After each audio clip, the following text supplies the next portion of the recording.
Bismillahirrahmanirrahim. Alhamdulillah wassalatu wassalamu ala Rasulillah wala haula wala quwata illa billah. Baik, ini ada satu pertanyaan yang masuk berkaitan dengan apakah halal fee untuk jasa mediator utang.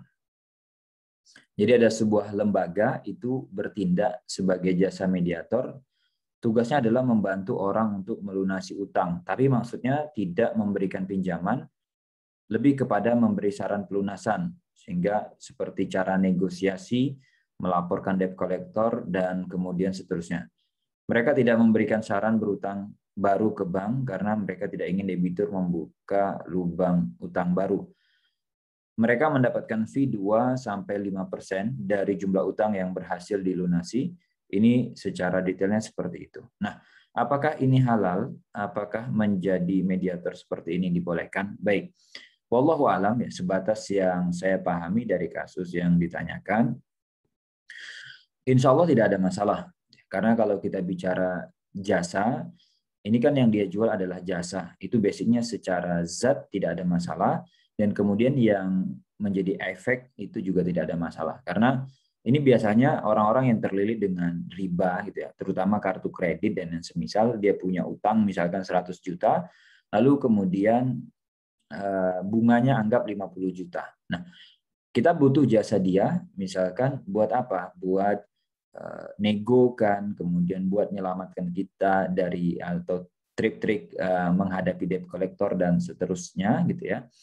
Intinya dia adalah membantu orang, memudahkan gimana caranya supaya keluar dari riba. Makanya kan yang disebutkan juga dia tidak menyarankan, bahkan tidak membolehkan untuk nambah utang lagi dan seterusnya.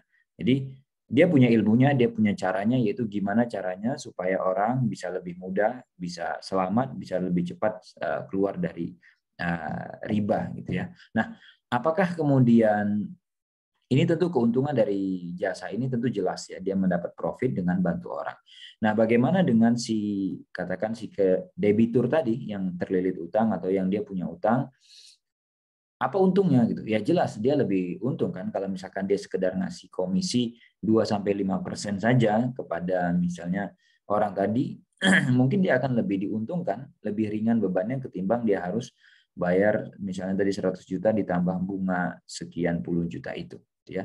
Wallahu alam, sebatas yang saya pahami tidak ada masalah di sini ya, dengan catatan tadi fungsinya sebagai mediator adalah memudahkan. Gimana caranya membantu orang-orang yang terlilit utang, tapi mungkin selama ini nggak tahu caranya. Ya, ada trik-trik yang harus dilakukan supaya dia lebih selamat atau lebih cepat lunas, dan juga bisa berkurang jumlah bunga yang dibebankan kepada dia. Seperti itu yang bisa dijawab. Wallahu a'lam, semoga membantu atas pertanyaan yang diajukan.